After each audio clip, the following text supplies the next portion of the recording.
सर्वप्रथम पवित्र शास्त्र गीता जी पर विचार करते हैं।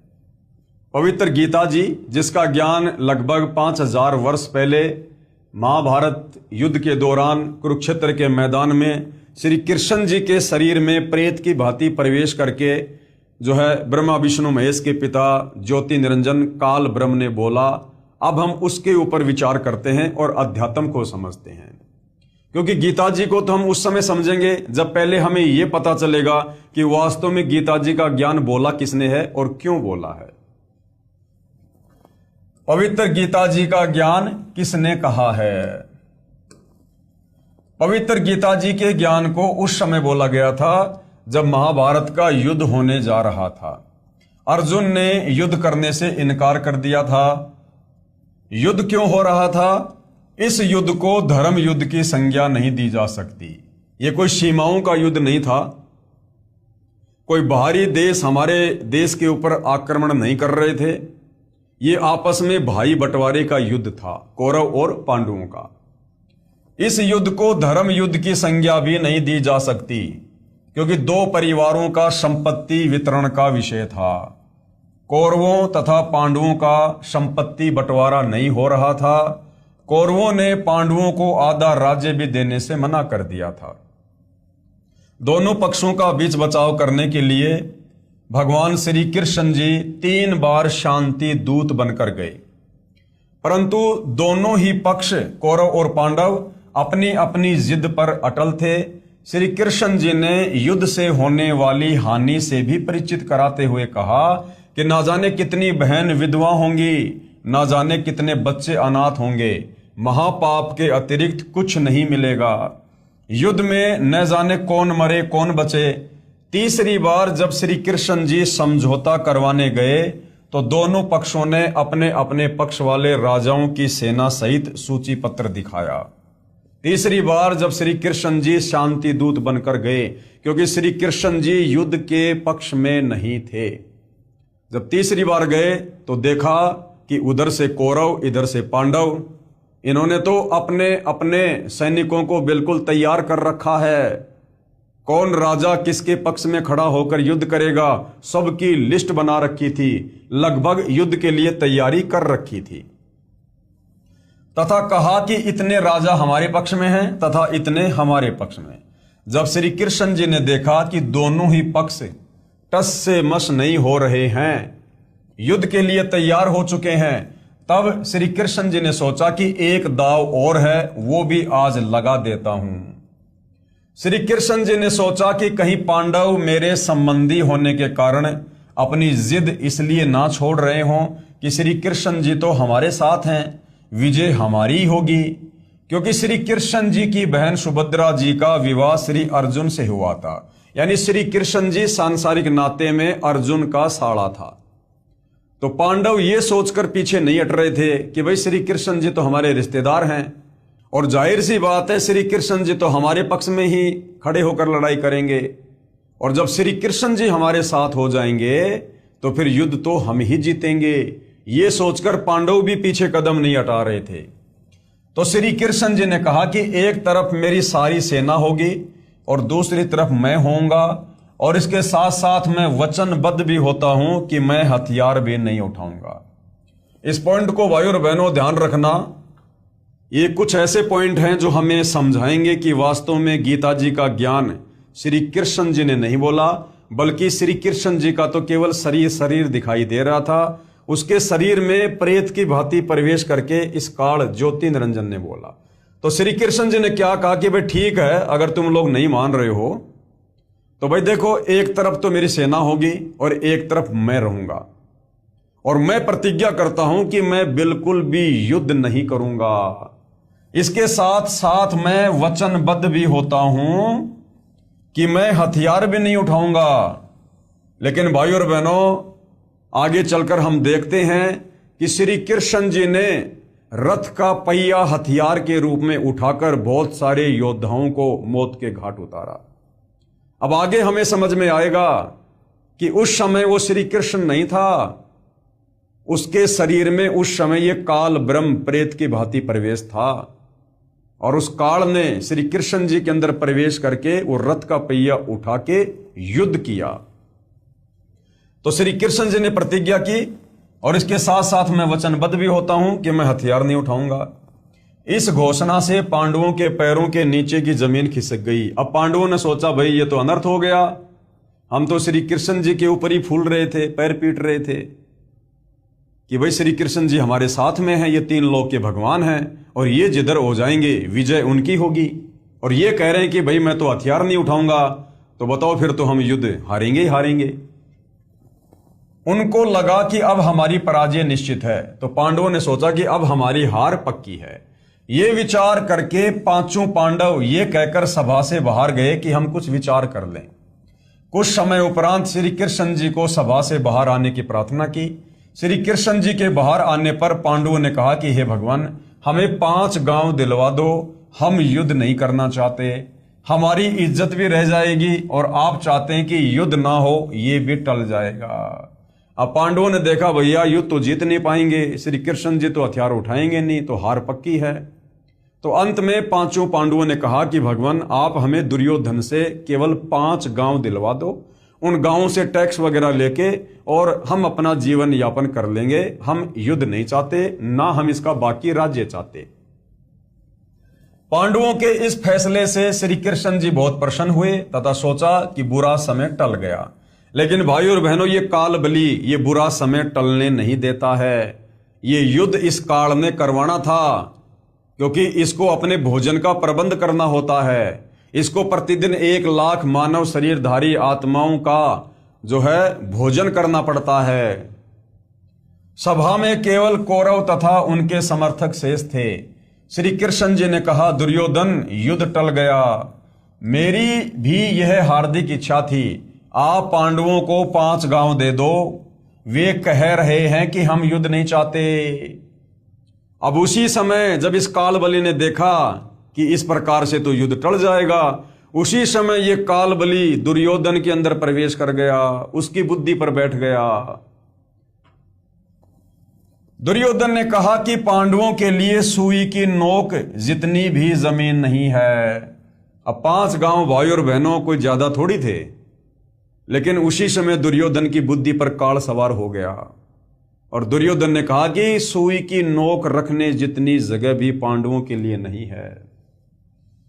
यदि उन्हें चाहिए तो युद्ध के लिए कुरुक्षेत्र के मैदान में आ जाएं।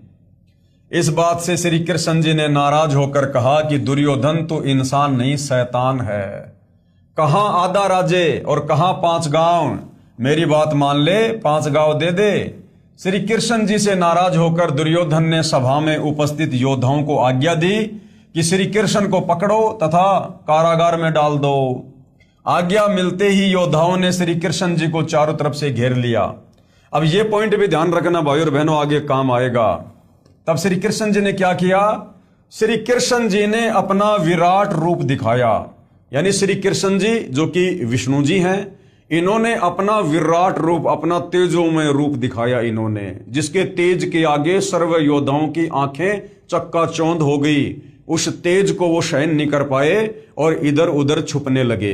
अर्थात तीसरी बार जब श्री कृष्ण जी पांडवों और कौरवों के बीच में शांति दूत बनकर गए कि युद्ध ना हो, उस समय दुर्योधन की जिद पर फिर श्री कृष्ण जी ने अपना विराट रूप दिखाया।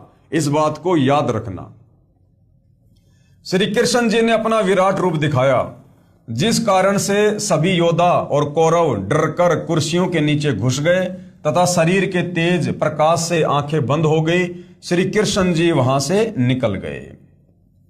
अब गुरुदेव कहते हैं, आओ विचार करें।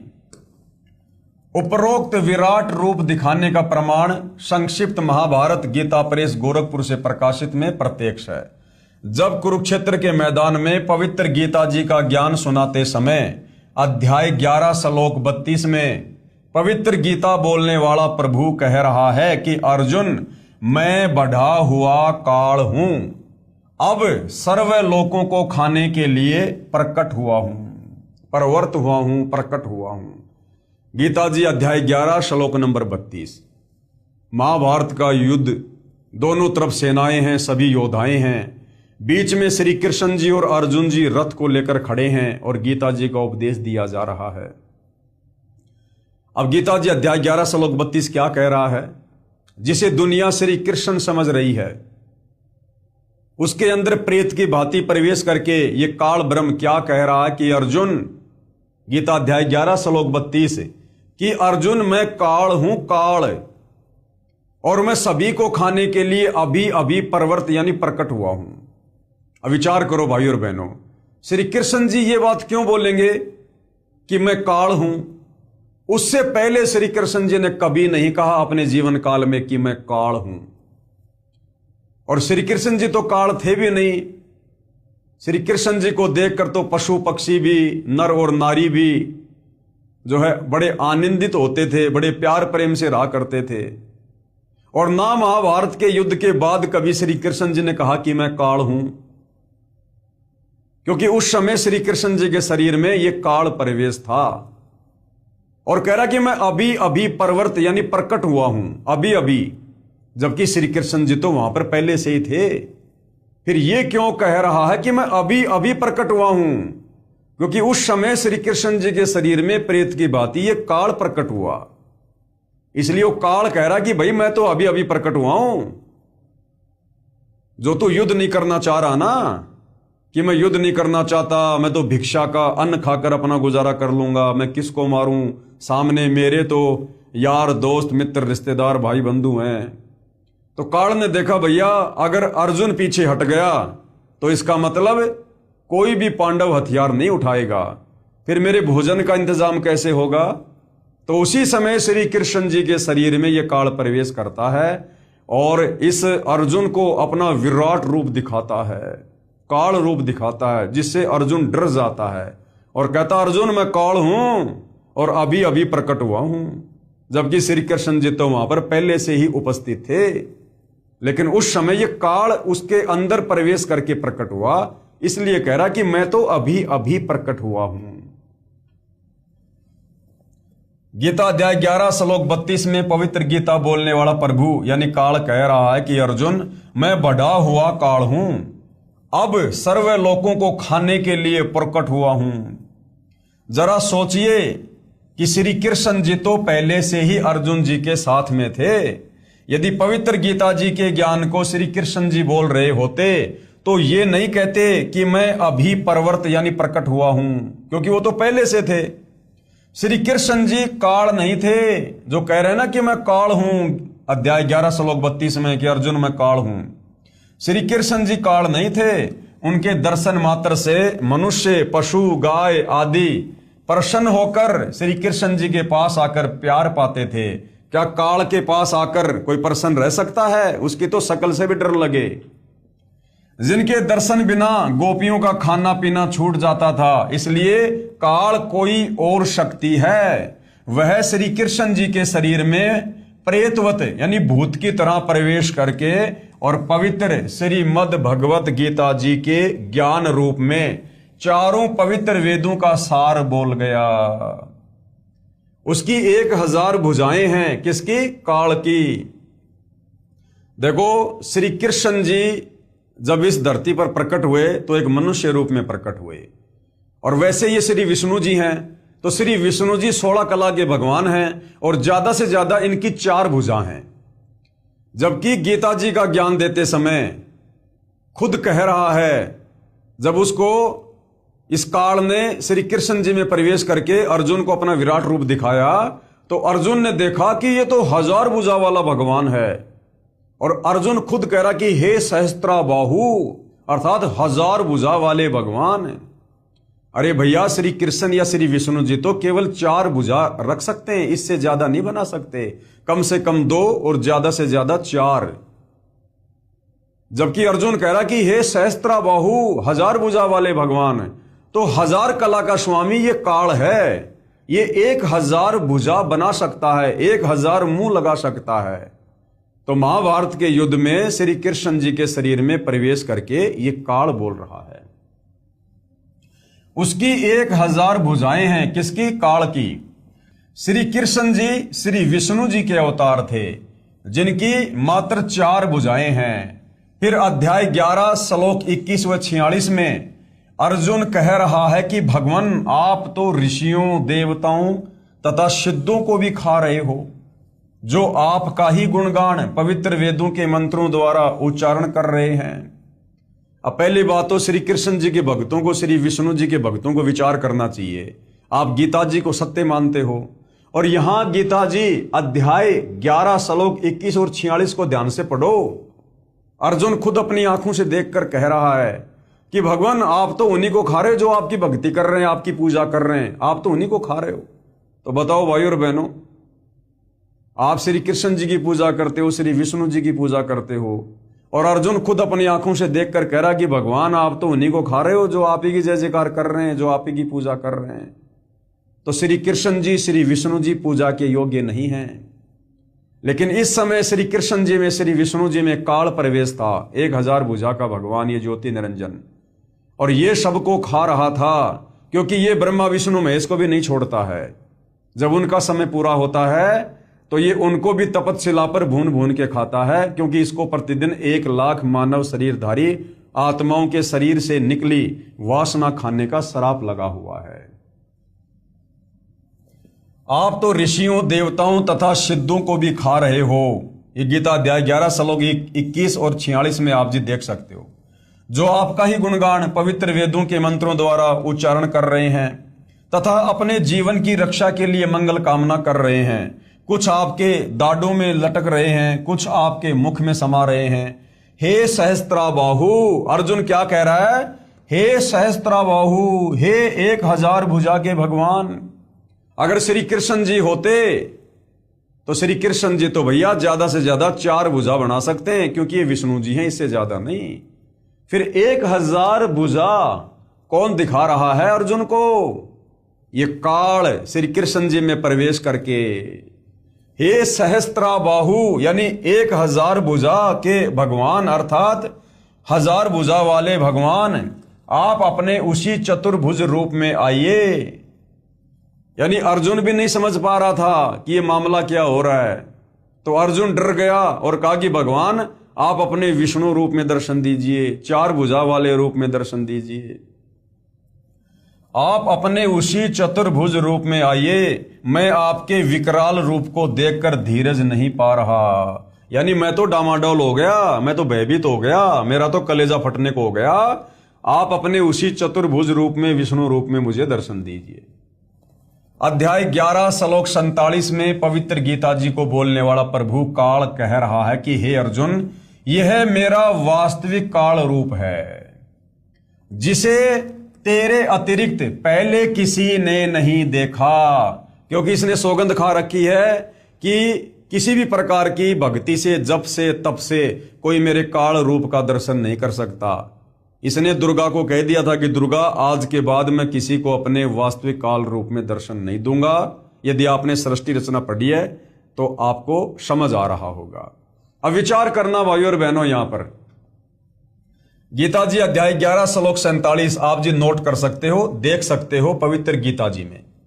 गीता अध्याय 11 श्लोक 47 में पवित्र गीता जी को बोलने वाला ये प्रभु काल कह रहा है कि हे अर्जुन, ये मेरा वास्तविक काल रूप है, जिसे तेरे अतिरिक्त पहले किसी ने नहीं देखा। अब विचार करो भाइयों और बहनों, यदि इस महाभारत के युद्ध के समय ये विराट रूप अगर श्री कृष्ण जी दिखा रहे होते, पहली बात तो श्री कृष्ण जी 1000 भुजा बना नहीं सकते, क्योंकि ये केवल 4 भुजा के भगवान हैं। और यदि ये ज्ञान श्री कृष्ण जी दे रहे होते तो ये बात कभी नहीं बोलते कि अर्जुन, तेरे अतिरिक्त पहले किसी ने नहीं देखा, कि मेरा ये विराट रूप तेरे अलावा पहले किसी ने नहीं देखा। जबकि थोड़ी देर पहले आपने देखा कि जब श्री कृष्ण जी तीसरी बार शांति समझौता करवाने के लिए दुर्योधन की सभा में गए, तो दुर्योधन ने नाराज होकर अपने सैनिकों को आदेश दिया कि श्री कृष्ण जी को बंदी बनाकर जेल में डाल दो। उस समय श्री कृष्ण जी ने अपना विराट रूप दिखाया था, और उसका विराट रूप वहां पर उपस्थित सभी योद्धाओं ने देखा था। तो श्री कृष्ण जी तो पहले अपना विराट रूप दुर्योधन की सभा में दिखा चुके थे। अब यदि महाभारत का ज्ञान देते समय अगर श्री कृष्ण जी ने विराट रूप दिखाया होता तो श्री कृष्ण जी फिर कभी भी अर्जुन को यह बात नहीं बोलता कि जिसे तेरे अतिरिक्त पहले किसी ने नहीं देखा, जबकि पहले वो दुर्योधन की सभा में दिखा चुके थे। तो यहां पर गीता जी का ज्ञान बोलते समय 1000 भुजा बनाकर अर्जुन को जो विराट रूप दिखाया है वो श्री कृष्ण जी के शरीर में प्रवेश करके और इस काल ने दिखाया, जो कह रहा कि अर्जुन तेरे अलावा मेरा ये विराट रूप पहले किसी ने नहीं देखा। अगर श्री कृष्ण जी होते तो श्री कृष्ण जी तो पहले दुर्योधन की सभा में अपना विराट रूप दिखा चुके थे। तो इससे भी सिद्ध होता है कि महाभारत के समय गीता जी का ज्ञान श्री कृष्ण जी ने नहीं बल्कि श्री कृष्ण जी के शरीर में प्रेत की भांति प्रवेश करके इस ज्योति निरंजन काल ने बोला है। अध्याय 11 श्लोक 47 में पवित्र गीता जी को बोलने वाला प्रभु यानी काल कह रहा है कि हे अर्जुन, यह मेरा वास्तविक काल रूप है जिसे तेरे अतिरिक्त पहले किसी ने नहीं देखा था। उपरोक्त विवरण से एक तथ्य तो यह सिद्ध हुआ कि कौरवों की सभा में विराट रूप श्री कृष्ण जी ने दिखाया था तथा यहां युद्ध के मैदान में विराट रूप काल श्री कृष्ण जी के शरीर में प्रेतवत प्रवेश करके अपना विराट रूप ये काल ने दिखाया था। नहीं तो ये नहीं कहता, नहीं तो श्री कृष्ण जी ये नहीं कहता कि ये विराट रूप तेरे अतिरिक्त पहले किसी ने नहीं देखा है, क्योंकि श्री कृष्ण जी अपना विराट रूप कौरवों की सभा में पहले ही दिखा चुके थे। अब भाई और बहनों, ये है सूक्ष्म ज्ञान, तत्व ज्ञान, जिसको कबीर परमेश्वर जी के अलावा धरती पर प्रकट होकर और कोई नहीं समझा सकता। उनके अलावा किसी की बुद्धि में ये सूक्ष्म ज्ञान नहीं आ सकता। तो हमारे पवित्र ग्रंथ गीता जी में सारी सच्चाई लिखी हुई है, लेकिन तत्व ज्ञान के अभाव से हमारे धर्मगुरु समझ नहीं पाए। दूसरी ये बात सिद्ध हुई कि पवित्र गीता जी को बोलने वाला काल ब्रह्म ज्योति निरंजन है, न कि श्री कृष्ण जी, क्योंकि श्री कृष्ण जी ने पहले कभी नहीं कहा कि मैं काल हूं तथा बाद में भी नहीं कहा कि मैं काल हूं। श्री कृष्ण जी काल नहीं हो सकते, उनके दर्शन मात्र को तो दूर दूर क्षेत्र के स्त्री तथा पुरुष तड़पा करते थे। अब आगे क्या कह रहे हैं पूज्य गुरुदेव, विराट रूप क्या होता है? विराट रूप आप दिन के समय या चांदनी रात्रि में जब आपके शरीर की छाया छोटी लगभग शरीर जितनी लंबी हो या कुछ बड़ी हो, उस छाया के सीने वाले स्थान पर यानी छाती वाली जगह पर 2 मिनट तक एक टक देखिए, चाहे आंखों से पानी भी क्यों ना गिरे। फिर सामने आकाश की तरफ देखिए, आपको अपना ही विराट रूप दिखाई देगा जो सफेद रंग का आसमान को छू रहा होगा। इसी प्रकार प्रत्येक मानव अपना विराट रूप रखता है, परंतु जिनकी भक्ति शक्ति ज्यादा होती है उनका उतना ही तेज अधिक होता जाता है। इसी प्रकार श्री कृष्ण जी भी पूर्व भक्ति शक्ति से सिद्धि युक्त थे।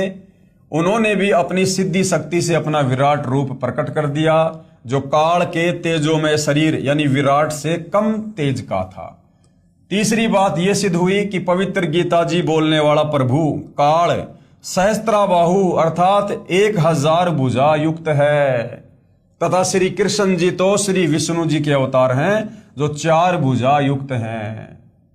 श्री विष्णु जी 16 कला युक्त हैं तथा श्री ज्योति निरंजन अर्थात ये काल भगवान 1000 कला युक्त है। तो गीता जी अध्याय 11 श्लोक 47 में अपना काल रूप दिखाते समय जो 1000 भुजा दिखाई है तो वो श्री कृष्ण जी नहीं थे, क्योंकि श्री कृष्ण जी विष्णु जी के अवतार हैं और विष्णु जी 16 कला के भगवान हैं। ये ज्यादा से ज्यादा 4 भुजा बना सकते हैं, इससे ज्यादा नहीं। तो 1000 भुजा वाला जिसने अर्जुन को महाभारत के युद्ध के समय विराट रूप में दर्शन दिए वो कौन है? काल। तो गीता का ज्ञान किसने बोला? काल ने। क्यों बोला? महाभारत का युद्ध करवाने के लिए। जैसे एक बल्ब 60 वाट का होता है, एक बल्ब 100 वाट का होता है और एक बल्ब 1000 वाट का होता है। रोशनी सभी बल्बों की होती है परंतु बहुत अंतर होता है।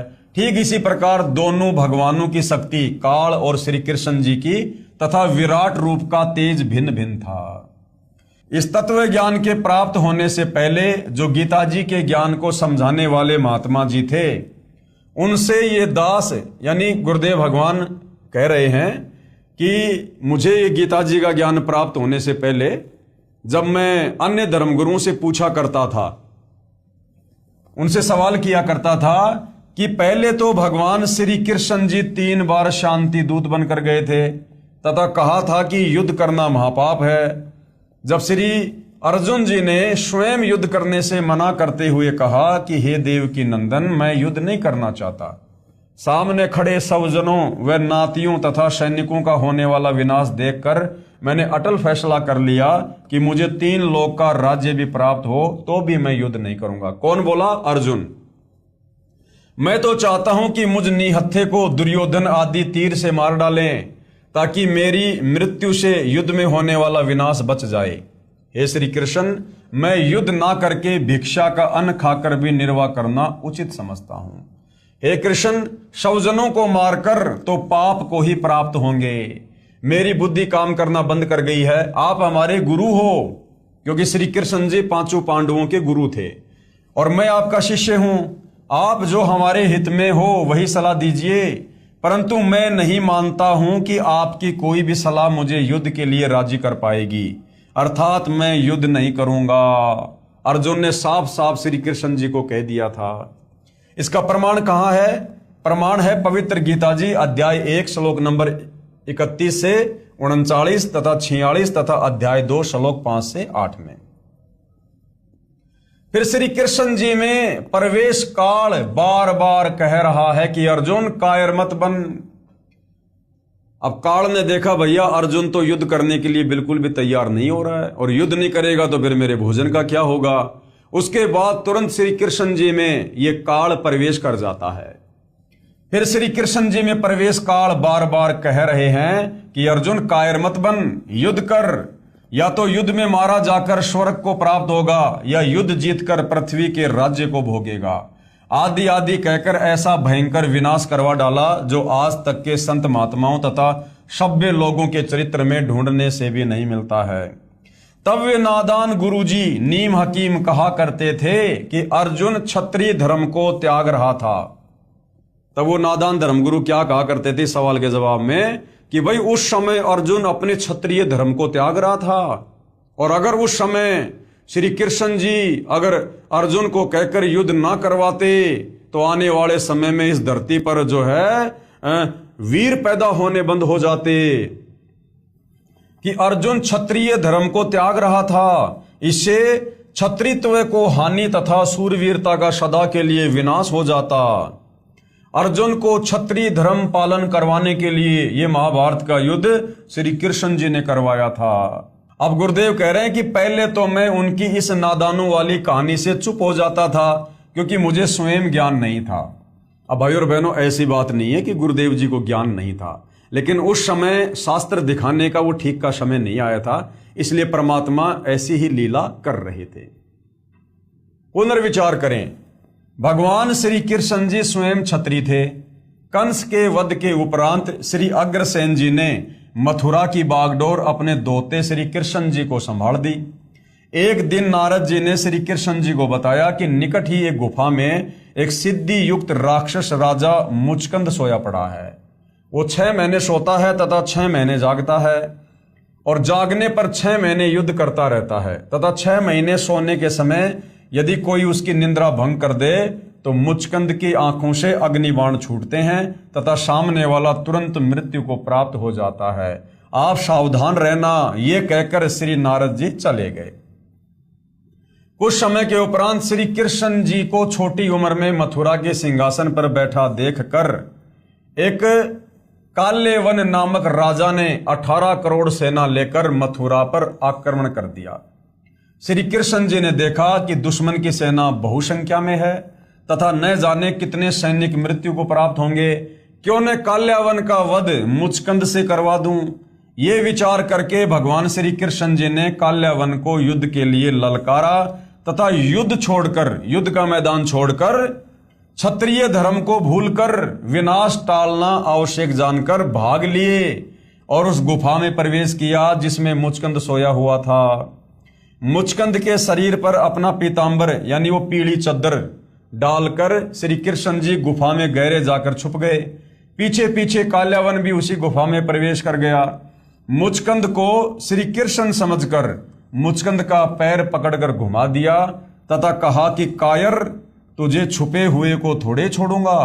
पीड़ा के कारण मुचकंद की निंद्रा भंग हुई, नेत्रों से अग्निबाण निकले तथा काल्यावन का वध हुआ।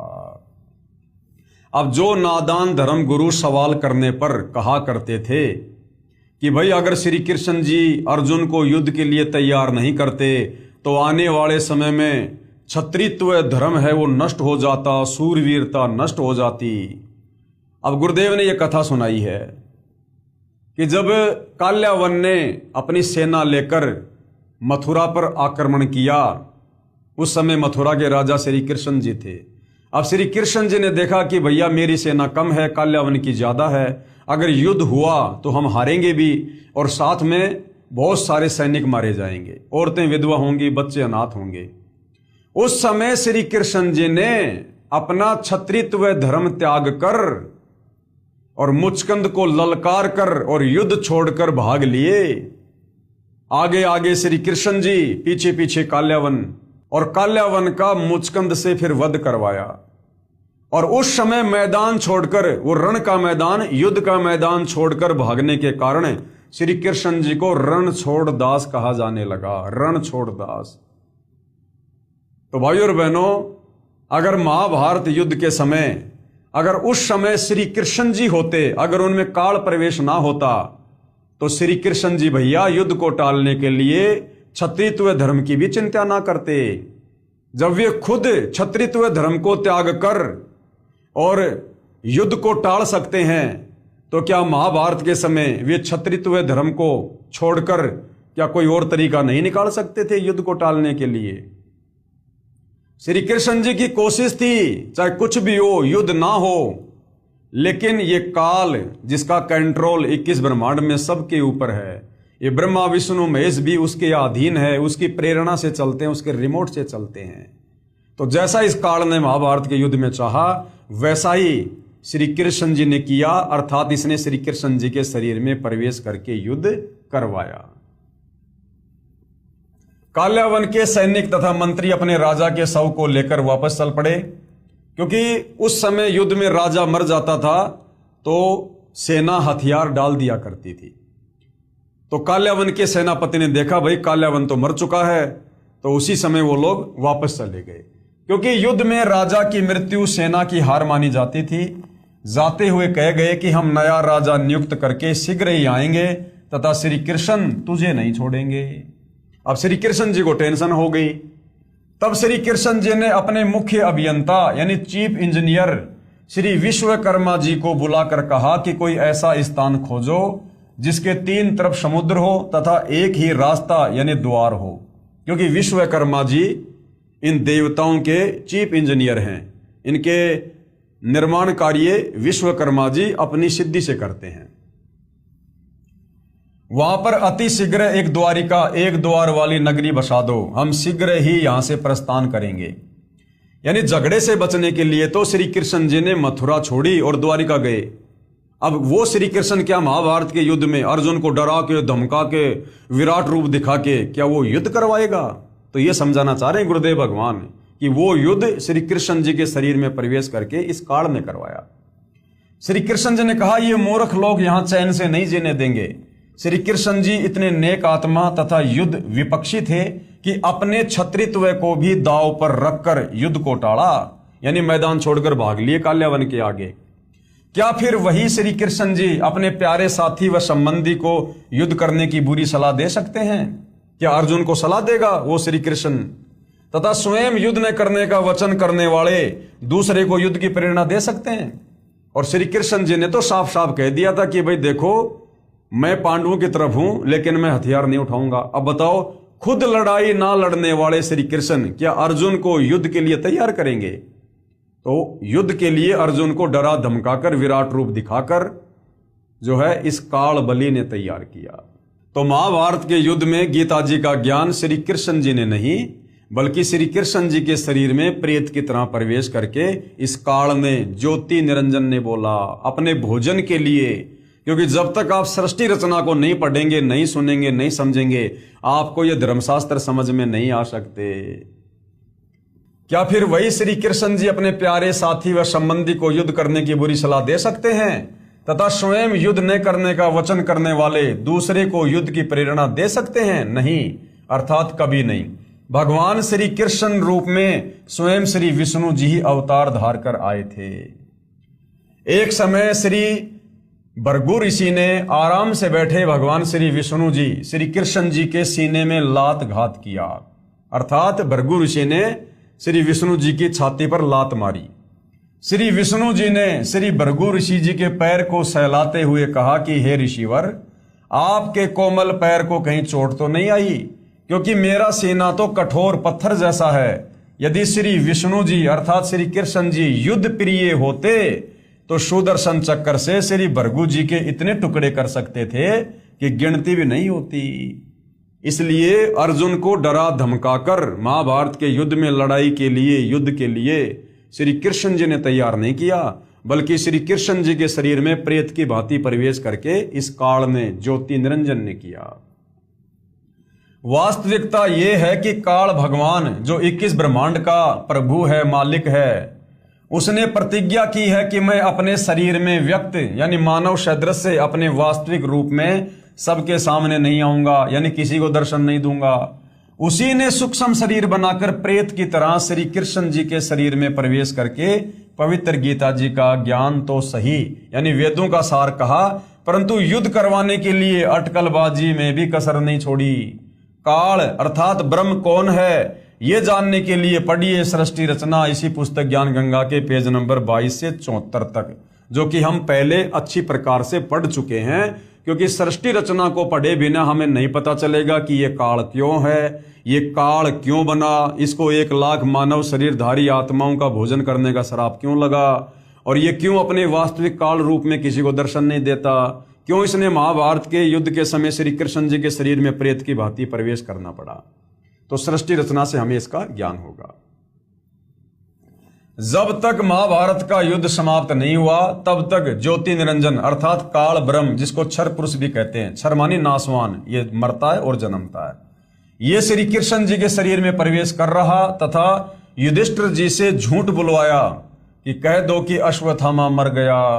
भीम के पोते तथा घटोत्कच के पुत्र बबरूभान का यानी श्याम जी का शीश कटवाया तथा स्वयं रथ के पहिए को हथियार रूप में उठाया, जबकि श्री कृष्ण जी ने तो प्रतिज्ञा की थी कि मैं युद्ध में हथियार नहीं उठाऊंगा। लेकिन उस समय श्री कृष्ण जी के शरीर में प्रवेश करके इस काल ने ज्योति निरंजन ने रथ के पहिए को हथियार के रूप में प्रयोग करके और लाखों लोगों को मौत के घाट उतारा। ये सर्व काल ही का किया कराया उपद्रव था, प्रभु श्री कृष्ण जी का नहीं। महाभारत का युद्ध समाप्त होते ही काल भगवान श्री कृष्ण जी के शरीर से निकल गया। श्री कृष्ण जी ने श्री युधिष्ठिर जी को इंद्रप्रस्थ यानी दिल्ली की राजगद्दी पर बैठाकर स्वयं द्वारिका जाने को कहा। अब महाभारत का युद्ध हो गया, पांडव मर गए, कौरव जीत गए, सेना सारी मर गई, थोड़े बहुत जो बचे थे वो थे। उसके बाद में श्री कृष्ण जी ने, क्योंकि युद्ध करवाकर काल तो श्री कृष्ण जी के शरीर से निकल गया, वो तो चला गया अपने 21वें ब्रह्मांड में अपने तपस्या पर भून भून कर खाने के लिए। तो उसके बाद पांडवों के सबसे बड़े भाई युधिष्ठिर को श्री कृष्ण जी ने दिल्ली की गद्दी पर बैठा दिया, राजा बना दिया और कहा कि भाई देखो अब मैं द्वारिका जाऊंगा, क्योंकि श्री कृष्ण जी को पता था कि वो काल्यावन फिर से आएगा और फिर से मारकाट मचाएगा। तो अपनी सारी सेना और मथुरा वासियों को लेकर श्री कृष्ण जी द्वारिका जाने वाले थे। उससे पहले क्या होता है, तब अर्जुन आदि ने प्रार्थना की कि हे श्री कृष्ण जी, आप हमारे पूज्य गुरुदेव हो, हमें एक सत्संग सुनाकर जाना ताकि हम आपके सद्वचनों पर चलकर अपना आत्म कल्याण कर सकें। ये प्रार्थना स्वीकार करके श्री कृष्ण जी ने तिथि, समय तथा स्थान निहित कर दिया। निश्चित तिथि को श्री अर्जुन ने भगवान श्री कृष्ण जी से कहा कि प्रभु आज वही पवित्र गीता जी का ज्ञान ज्यों का त्यों सुनाना, क्योंकि मैं बुद्धि के दोष से भूल गया हूं। अब अर्जुन ने क्या कहा श्री कृष्ण जी से कि भगवान आज आप हमें अपने सत्संग के माध्यम से वही ज्ञान सुनाना जो ज्ञान आपने महाभारत के युद्ध के समय मुझे दिया था, गीता जी वाला, क्योंकि उस समय बुद्धि दोष के कारण, उस युद्ध के कारण मैं उस ज्ञान को याद नहीं रख पाया। तो श्री कृष्ण जी क्या कह रहे हैं भाई और बहनों, अगर वो ज्ञान श्री कृष्ण जी ने सुनाया होता तो श्री कृष्ण जी ये बात ना बोलते कि अर्जुन वो ज्ञान अब मुझे भी याद नहीं है। देखना, तब श्री कृष्ण जी ने कहा कि हे अर्जुन, तू निश्चय ही बड़ा श्रद्धाहीन है, तेरी बुद्धि अच्छी नहीं है, ऐसे पवित्र ज्ञान को तू क्यों भूल गया। फिर स्वयं कहा कि अब उस पूरे गीता ज्ञान को मैं भी नहीं कह सकता, अर्थात मुझे भी ज्ञान नहीं है। कहा कि उस समय तो मैंने योग युगत होकर बोला था। श्री कृष्ण जी क्या कह रहे हैं कि उस समय वो ज्ञान मैंने योग युगत होकर बोला था। झूठे नंबर बना रहे हैं अपने। अरे जो व्यक्ति युद्ध के समय जहां ऐसा डरावना माहौल होता है, शोर शराबा होता है, जो युद्ध के बीच में योग युगत हो सकता है, तो इस समय तो महल में बैठे हैं, शांति है। ऐसे माहौल में तो 2 मिनट में फिर से योग युगत हुआ जा सकता है। तो वो ज्ञान श्री कृष्ण जी ने नहीं बोला। अगर श्री कृष्ण जी ने बोला होता तो उस ज्ञान को चाहे 50 बार सुन लो, जो का त्यों सुना देते, जो का त्यों। तो श्री कृष्ण जी ने क्या कहा कि तेरी बुद्धि अच्छी नहीं है, ऐसे पवित्र ज्ञान को तो क्यों भूल गया। फिर स्वयं कहा कि अब उस पूरे गीता ज्ञान को मैं भी नहीं कह सकता, अर्थात मुझे ज्ञान नहीं। कहा कि उस समय तो मैं योग युगत होकर बोला था। अब भाई और बहनों, विचारणीय विषय है कि यदि भगवान श्री कृष्ण जी युद्ध के समय यानी ऐसे शोर शराबे में अगर योग युगत हुए होते तो शांति समय में योग युगत होना कठिन नहीं था। अरे इस समय तो महल में बैठे हैं, सत्संग करने के लिए बैठे हैं महल में शांति से। जब युद्ध के समय योग युगत हो सकते हैं तो अब योग युगत होने में क्या दिक्कत है। जबकि श्री व्यास जी ने वही पवित्र गीता जी का ज्ञान वर्षों उपरांत जो का त्यों लिपिबद्ध कर दिया। उस समय वह ब्रह्म यानी काल ज्योति निरंजन श्री व्यास जी के शरीर में प्रवेश कर गया तथा पवित्र श्री मद भगवत गीता जी को लिपिबद्ध करवा दिया, जो अब आपके कर कमलों में है। यानी जिस ज्ञान को महाभारत का युद्ध होने के कई वर्षों बाद वेद व्यास ऋषि ने, जो उस समय उस युद्ध में भी नहीं था, उसने युद्ध भी नहीं देखा, वो वेद व्यास ऋषि जिस ज्ञान को जो क्या तू लिख सकता है, लिपिबद्ध कर सकता है, तो बताओ श्री कृष्ण जी तो उस समय वही थे। और श्री कृष्ण जी अगर वो ज्ञान दे रहे होते तो दोबारा से उस ज्ञान को बताने में उनको क्या दिक्कत थी। तो वेद व्यास जी के अंदर इस काल बलि ने प्रवेश किया, जैसे महाभारत के समय श्री कृष्ण जी के शरीर में प्रवेश किया, ऐसे ही वेद व्यास जी के अंदर प्रवेश करके और पूरा का पूरा महाभारत का वो ज्ञान, वो पूरा का पूरा जो वेदों वाला सार था, वो जो गीता जी के रूप में बोला था, वो वेद व्यास जी के अंदर प्रेत की भांति प्रवेश करके इस काल बलि ने जो का त्यों लिखवा दिया। जिस वेद व्यास का महाभारत से कोई लेना देना नहीं था, जो उस समय युद्ध में भी नहीं था। तो अगर श्री कृष्ण जी ने ये ज्ञान बोला होता तो श्री कृष्ण जी सत्संग करते समय वो ज्ञान जो का त्यों सुना सकते थे। लेकिन श्री कृष्ण जी कह रहे हैं भैया मुझे भी याद नहीं है, अब मैं जो का त्यों नहीं कह सकता। प्रमाण के लिए संक्षिप्त महाभारत पेज नंबर 667 तथा पुराणे के पेज नंबर 1531 पर देखिएगा। ये संस्कृत भाषा है, आपको हिंदी पर लेकर चलते हैं। भगवान बोले यानी श्री कृष्ण जी बोले, वह सब का सब उसी रूप में फिर दोहरा देना अब मेरे वश की बात नहीं है कि अर्जुन अब वो ज्ञान जो का त्यों तेरे को सुना देना मेरे बस की बात नहीं है। उस समय मैंने योग युगत होकर परमात्म तत्व का वर्णन किया था। ये संक्षिप्त महाभारत द्वितीय भाग के पेज नंबर 1531 से। श्री कृष्ण का अर्जुन से गीता का विषय पूछना, सिद्ध महर्षि वैशंपायन और कश्यप का संवाद। पांडु नंदन अर्जुन श्री कृष्ण के साथ रहकर बहुत प्रसन्न थे। उन्होंने एक बार उस रमणीय सभा की ओर दृष्टि डालकर भगवान से यह वचन कहा, हे देवकी नंदन अर्थात श्री कृष्ण, जब युद्ध का अवसर उपस्थित था, यानी जब हम महाभारत के युद्ध में थे, उस समय मुझे आपके महात्म्य ज्ञान और ईश्वरीय स्वरूप का दर्शन हुआ था। किंतु केशव, आपने शनिवश पहले मुझे जो ज्ञान का उपदेश किया था वह सब इस समय बुद्धि के दोष से भूल गया हूं। यानी महाभारत के समय जो ज्ञान आपने दिया था, क्योंकि अर्जुन तो यही समझ रहा था कि श्री कृष्ण ने ज्ञान दिया है, जबकि श्री कृष्ण जी के अंदर वो काल था।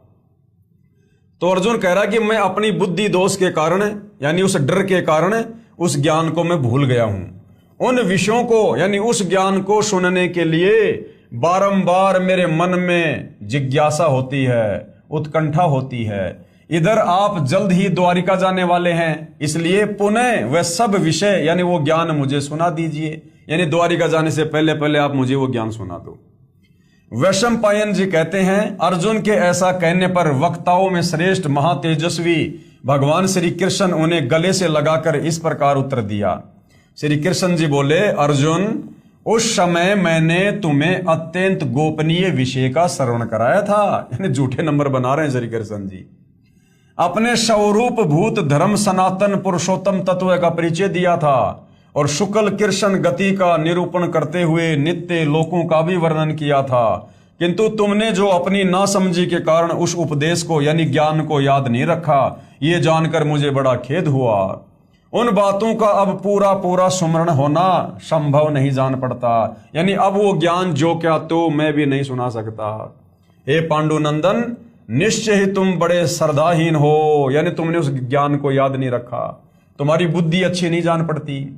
अब बताओ, अर्जुन को तो धमका रहा है कि तेरी बुद्धि अच्छी नहीं है, और खुद कह रहा कि मुझे भी याद नहीं है, खुद कह रहा कि अब मैं भी नहीं सुना सकता। अरे भैया, जब तू नहीं सुना सकता तो अर्जुन का क्या दोष है जो याद नहीं रख सका? तो सारा खेल भाई और बहनों ये काल का था। अब मेरे लिए उस उपदेश को, यानी ज्ञान को ज्यों का त्यों दोहरा देना कठिन है, क्योंकि उस समय योग युगत होकर मैंने परमात्म तत्व का वर्णन किया था। तो भैया अब हो जाओ योग युगत। जब युद्ध में समाधि लगा सकते हो, ध्यान लगा सकते हो, तो अब तो महल में बैठे हो, शांति है। अब योग युगत होना कौन सी बड़ी बात है? लेकिन जब वो ज्ञान श्री कृष्ण जी ने बोला ही नहीं, तो श्री कृष्ण जी भला सुनाएंगे क्या? इसलिए अटपट कर रहे हैं। अधिक जानकारी के लिए पढ़िए संक्षिप्त महाभारत द्वितीय भाग।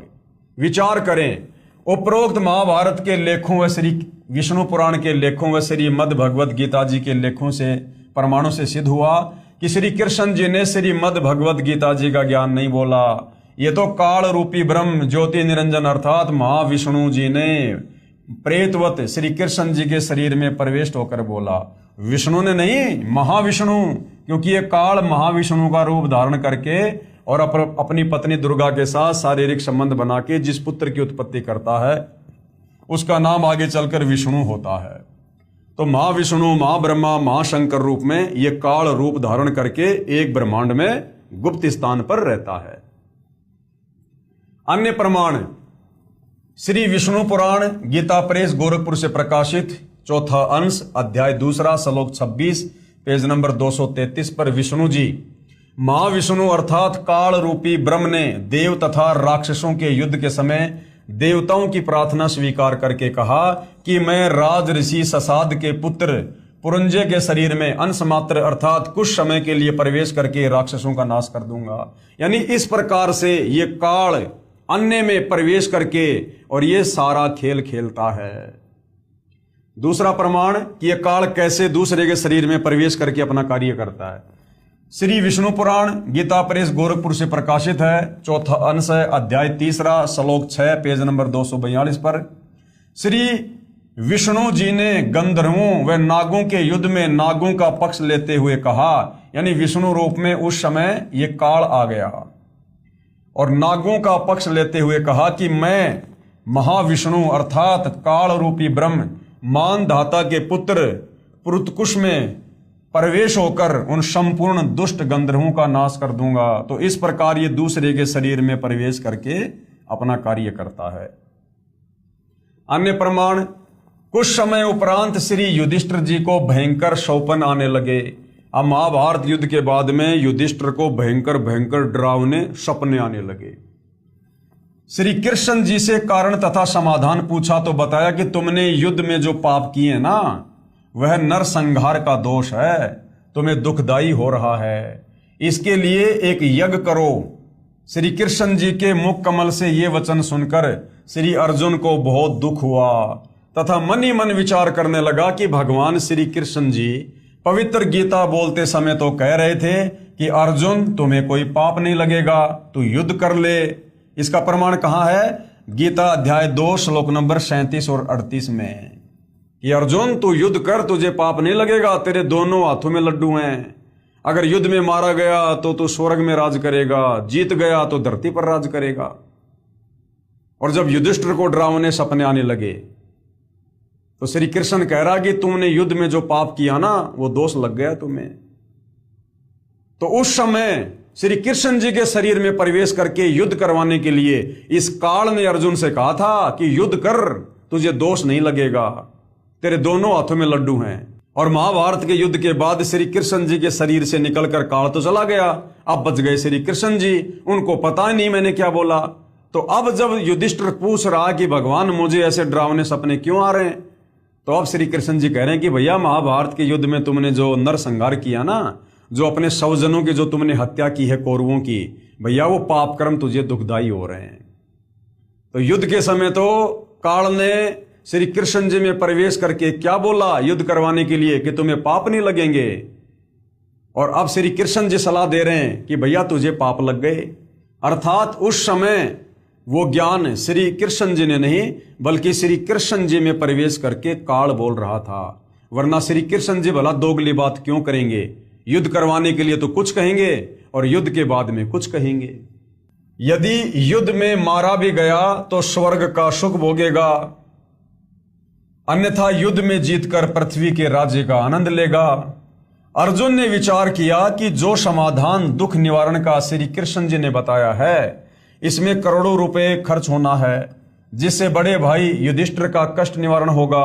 यदि मैं श्री कृष्ण जी से वाद विवाद करूंगा कि आप पवित्र गीता जी का ज्ञान देते समय तो कह रहे थे कि तुम्हें पाप नहीं लगेगा, अब उसके विपरीत बात कर रहे हो, इससे मेरा बड़ा भाई ये ना सोच बैठे कि करोड़ों रुपए के खर्च को देखकर अर्जुन बौखला गया है तथा मेरे कष्ट निवारण से प्रसन्न नहीं है, इसलिए मौन रहना उचित जानकर सहर्ष स्वीकृति दे दी कि जैसा आप कहोगे वैसा ही होगा। श्री कृष्ण जी ने उस यज्ञ की तिथि निर्धारित कर दी, वह यज्ञ भी श्री सुदर्शन सोपच के भोजन खाने से सफल हुई। कुछ समय उपरांत ऋषि दुर्वासा जी के श्रापवश सभी यादव कुल विनाश हो गया। श्री कृष्ण भगवान के पैर के तलवे में एक शिकारी जो त्रेता युग में सुग्रीव का भाई बाली की ही आत्मा थी, उसने विषाक्त यानी जहरीला तीर मार दिया। तब पांचों पांडवों के घटना स्थल पर पहुंच जाने के उपरांत श्री कृष्ण जी ने कहा कि आप मेरे शिष्य हो, मैं आपका धार्मिक गुरु भी हूं, इसलिए मेरी अंतिम आज्ञा सुनो। एक तो ये है कि अर्जुन द्वारिका की सभी स्त्रियों को इंद्रप्रस्थ यानी दिल्ली ले जाना, क्योंकि यहां कोई नर नहीं बचा है, क्योंकि सारे के सारे 56 करोड़ यादव मर गए थे आपस में कट कट के दुर्वासा के श्राप के कारण।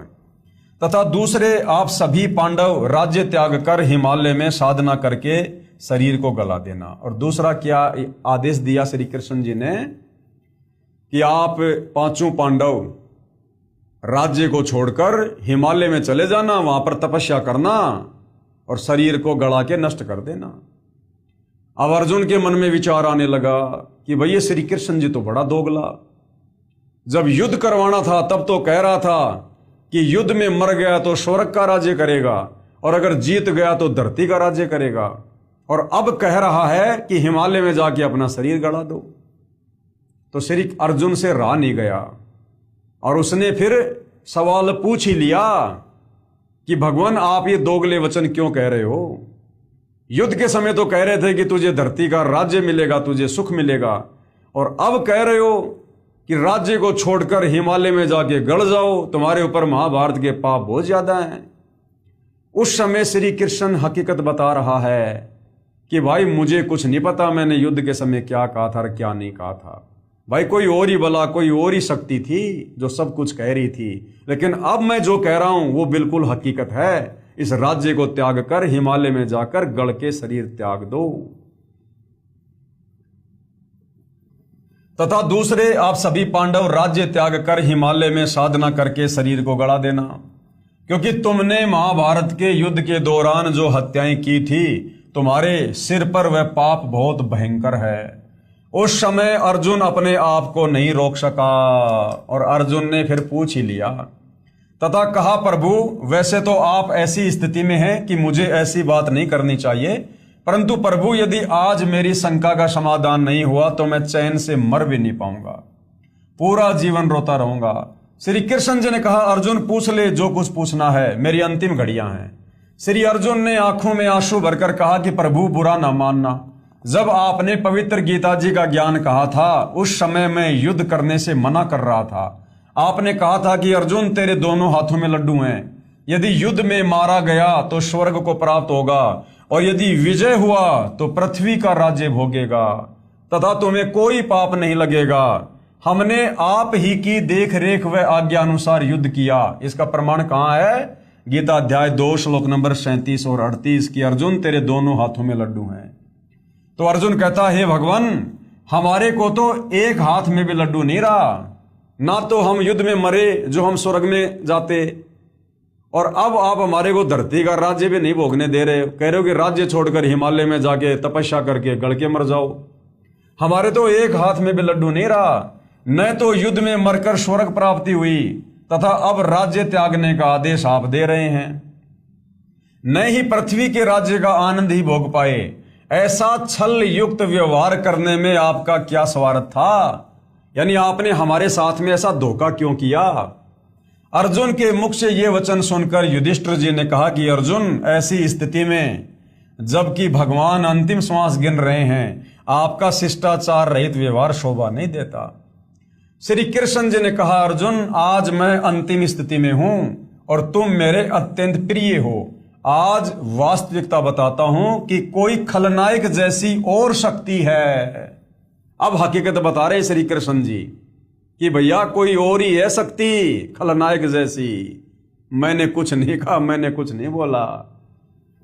कोई खलनायक जैसी और शक्ति है जो अपने को यंत्र की तरह नचाती रही। यानी युद्ध के समय मेरे में प्रवेश करके कोई और ही शक्ति थी जो यंत्र की भांति नचाती रही। मुझे कुछ मालूम नहीं मैंने गीता जी में क्या बोला था, परंतु अब मैं जो कह रहा हूं वह तुम्हारे हित में है। श्री कृष्ण जी ये वचन अश्रु युक्त नेत्रों से कहकर प्राण त्याग गए। उपरोक्त विवरण से सिद्ध हुआ कि पवित्र गीता जी का ज्ञान श्री कृष्ण जी ने नहीं कहा, यह तो ब्रह्म यानी ज्योति निरंजन काल ने बोला है, जो 21 ब्रह्मांड का स्वामी है। अब ये काल कौन है, इसका नाम काल क्यों पड़ा, ये ऐसे भयानक काम क्यों करता है, लोगों को धोखा क्यों देता है, इसके लिए आपने सृष्टि रचना को अच्छे से पढ़ना पड़ेगा। काल अर्थात ब्रह्म कौन है, ये जानने के लिए कृपया पढ़ें इसी पुस्तक में पेज नंबर 22 से 74 तक सृष्टि रचना को। श्री कृष्ण सहित सर्व यादवों का अंतिम संस्कार कर अर्जुन को छोड़कर चारों भाई इंद्रप्रस्थ दिल्ली चले गए। पीछे से अर्जुन द्वारिका की स्त्रियों को लिए आ रहा था, क्योंकि यादव कोई शेष बचा नहीं था, सारे पुरुष आपस में कट कट के मर गए थे और यादवों की जो स्त्रियां थी वो बच गई थी। अगर उनको वहां छोड़ दिया जाता तो जंगली लोग उनकी इज्जत लूटते, इसलिए अर्जुन सर्व स्त्रियों को लेकर दिल्ली जा रहे थे। पीछे से अर्जुन द्वारिका की स्त्रियों को लिए आ रहा था। रास्ते में जंगली लोगों ने सभी गोपियों को लूटा तथा कुछ एक को भगा ले गए तथा अर्जुन को पकड़कर पीटा।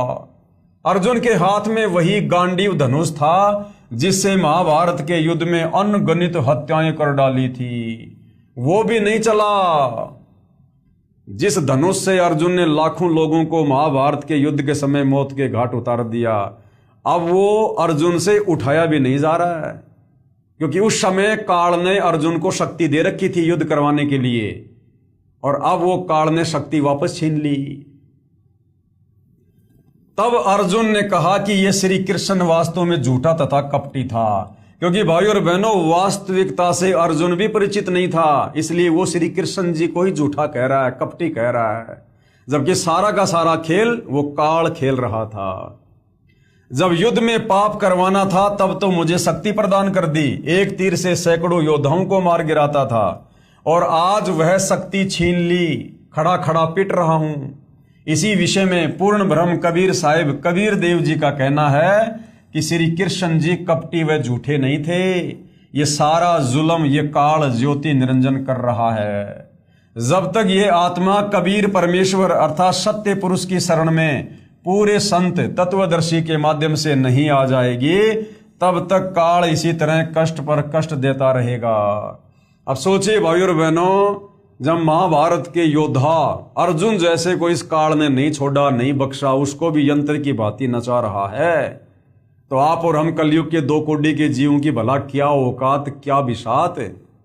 यदि हम समय रहते जगत गुरु तत्वदर्शी सतगुरु रामपाल जी की शरण प्राप्त करके सत भक्ति पर नहीं लगेंगे तो, और जिस दिन हम जगत गुरु तत्वदर्शी सतगुरु रामपाल जी की शरण में आ जाएंगे और मर्यादा में रहकर भक्ति करेंगे, ये काल जो 21 ब्रह्मांड का स्वामी है, जो श्री कृष्ण जी को भी यंत्र की भांति नचाता है, ब्रह्मा विष्णु महेश की भी जिसने चक्री बांध रखी है, ये आप और हम भक्तों से 100 कदम दूर खड़ा रहेगा, 100 कदम दूर। क्योंकि हम पूर्ण समर्थ कबीर भगवान जो वर्तमान में सतगुरु रामपाल जी के नाम से धरती पर प्रकट हैं, हम उनकी शरण में हैं, और इनसे बढ़कर समर्थ धरती पर और कोई नहीं है। तब तक काल इसी तरह कष्ट पर कष्ट देता रहेगा। पूर्ण जानकारी तत्व ज्ञान से होती है, इसलिए काल कौन है ये जानने के लिए कृपया पढ़ें इसी पुस्तक के पेज नंबर 22 से 74 तक सृष्टि रचना को। विशेष विचार। उपरोक्त परमाणु से सिद्ध हुआ कि श्री मद भगवद गीता का ज्ञान श्री कृष्ण जी ने नहीं बोला, ये तो श्री कृष्ण जी के शरीर में प्रेतवत प्रवेश होकर ब्रह्म अर्थात काल अर्थात ज्योति निरंजन ने बोला था। तो भाइयों और बहनों, इस रहस्य से तत्वदर्शी संत के अभाव से सदियों से सतयुग से पर्दा पड़ा हुआ था। तत्व ज्ञान के अभाव में हमारे नादान धर्म गुरु भले वो संस्कृत के विद्वान थे, चारों वेदों को जिसने याद कर रखा था वो चतुर्वेदी कहलाता था, जिसने 3 वेदों को याद कर रखा था वो त्रिवेदी कहलाता था, जिसने 2 वेदों को घोट रखा था वो द्विवेदी कहलाता था। लेकिन ये लोग तत्व ज्ञान के अभाव में हमें धर्म शास्त्रों का सूक्ष्म ज्ञान निष्कर्ष निकाल कर नहीं बता पाए, जो निष्कर्ष अब सतगुरु रामपाल जी बता रहे हैं, और पूरा निष्कर्ष निकाल कर अपने सत्संगों में डाल दिया, अपनी पुस्तकों में डाल दिया। अब यदि आवश्यकता है तो जगत गुरु तत्वदर्शी सतगुरु रामपाल जी के तत्व ज्ञान युक्त सत्संगों को सुनने की आवश्यकता है। तो भाइयों और बहनों, अब जिस रहस्य से पर्दा उठ चुका है कि वास्तव में भगवान कौन है, कैसा है, कहां रहता है और कैसे मिलता है, और कैसे हम इस काल के द्वारा लगाए गए क्रम बंधनों से छूटकर वापस अपने निज घर सतलोक जा सकते हैं, अन्यथा हम यहीं पर कर्मों का दंड भोगेंगे। जैसे अंत में 5 पांडवों ने राज्य त्याग कर हिमालय में जाकर तपस्या करके शरीर को गड़ाकर और दुर्गति से अपनी मृत्यु को गले लगाया, और उसके बाद में उनको नरक में ठोक दिया गया, नरक में इसी काल के द्वारा। तो भाइयों और बहनों, यदि आप और हम समर्थ की शरण में आकर सत भक्ति नहीं करेंगे तो आप और हमारे तो कहीं पैर भी टिके दिखाई नहीं देंगे, कहीं पैर भी, ये तो सीधा नरक में ठोकेगा, फिर लग 84 योनियों में। तो भाइयों और बहनों, अध्यात्म को, भक्ति मार्ग को समझने के लिए इन धर्म शास्त्रों को समझना, इनकी जानकारी होना बहुत जरूरी है। और ये जानकारी यदि हमारे नादान धर्मगुरु दे पाते तो आज से पहले दे चुके होते। अगर हमारे धर्मगुरुओं के पास में वो तत्व ज्ञान होता, मूल ज्ञान होता, तो कबीर परमेश्वर को सतगुरु रामपाल जी के रूप में धरती पर उतरकर ये तत्व ज्ञान प्रचार प्रसार करने की जरूरत ना पड़ती। तो भाई और बहनों, वर्तमान में धरती पर यदि कोई सर्व धर्मशास्त्रों का पूर्ण ज्ञाता है, यदि किसी के पास यथार्थ शास्त्र अनुकूल भक्ति मार्ग है, यदि कोई गुरु पद प्राप्त करके ये कथा करने का अधिकारी है, यदि कोई हमें सत भक्ति देकर इस काल बलि के 21 ब्रह्मांड के कष्टों से बाहर निकालकर सतलोक बैठा सकता है, अर्थात पूर्ण मोक्ष प्रदान करवा सकता है, तो परम पूज्य परमेश्वर सतगुरु रामपाल जी हैं। भाई और बहनों, इस मौके को चूको मत, ऐसा दाव युगों युगों के बाद लगता है। कहते हैं ना कि बिल्ली के भाग का छीका टूट गया। तो आज सतगुरु रामपाल जी के पावन चरण कमल धरती पर हम उनके समकालीन, और यदि हम उनकी शरण में आ जाते हैं तो भाई और बहनों समझो बिल्ली के भाग का छीका टूट गया, अन्यथा यहां तो दुर्गति दुर्गति है, दुर्गति ही दुर्गति। तो समझदार व्यक्ति तो ऐसी आफत मोल लेगा नहीं। इतने सारे प्रत्यक्ष प्रमाण देख के, इतना सब कुछ जानकर भला मन में क्या शंका रह जाएगी कि गीता जी का ज्ञान श्री कृष्ण जी ने बोला या श्री कृष्ण जी के शरीर में प्रेत की भांति प्रवेश करके इस काल ने, ज्योति निरंजन ने, इस ब्रह्म ने बोला। तो भाई और बहनों, जब तक हमें ये नहीं समझ में आएगा कि गीता जी का ज्ञान किसने बोला, तो फिर हम गीता जी को आगे नहीं समझ पाएंगे। आगे अपने से अन्य फिर गीता ज्ञान देता, जिस पूर्ण परमात्मा की जानकारी दे रहा है, फिर हम डगमग हो जाएंगे, हम विचलित हो जाएंगे। यदि तत्व ज्ञान के अभाव से यदि हम श्री कृष्ण जी को ही सुप्रीम पावर मानते रहे कि गीता जी का ज्ञान इन्हीं ने बोला है, तो आगे चलकर श्री कृष्ण जी तो अपने से अन्य किसी और सुप्रीम भगवान की जानकारी दे रहे हैं, अर्जुन को उसकी शरण में जाने की सलाह दे रहे हैं। तो फिर हम डगमग हो जाएंगे कि भैया सबसे बड़े भगवान तो श्री कृष्ण जी अर्थात श्री विष्णु जी, अब ये और किसकी जानकारी दे रहे हैं, तो फिर हमारी बुद्धि आगे काम नहीं करेगी। तो उसके लिए सबसे पहले हमने सृष्टि रचना से परिचित होना बहुत जरूरी है। उसके बाद गीता जी का ज्ञान किसने बोला, इससे परिचित होना बहुत जरूरी है। उसके बाद हम आगे अध्यात्म को समझ पाएंगे, और अध्यात्म को समझेंगे तभी तो हम दृढ़ होकर विश्वास के साथ भक्ति करके सफलता प्राप्त करेंगे। तो भाइयों और बहनों, पवित्र पुस्तक ज्ञान गंगा के ऊपर बन रहे वीडियो के तहत आज हमारा ये 25वें नंबर का वीडियो था। कल पूज्य गुरुदेव भगवान के आशीर्वाद से हम अगले विषय को लेंगे, जो है श्रीमद् भगवद गीता का सार। हमारे नादान धर्म गुरुओं ने अपनी नासमझी के चलते 4 लाइनों में गीता जी का सार बताकर अपना पीछा छुड़वा रखा है।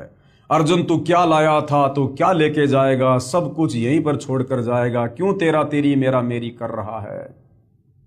तो ये गीता जी का सार नहीं है। सतगुरु रामपाल जी भगवान कहते हैं, गीता जी का ज्ञान समझने में तो जोटा लगेगा, जोटा, कलेजा फटेगा, जोर लगेगा, इतना आसान नहीं है।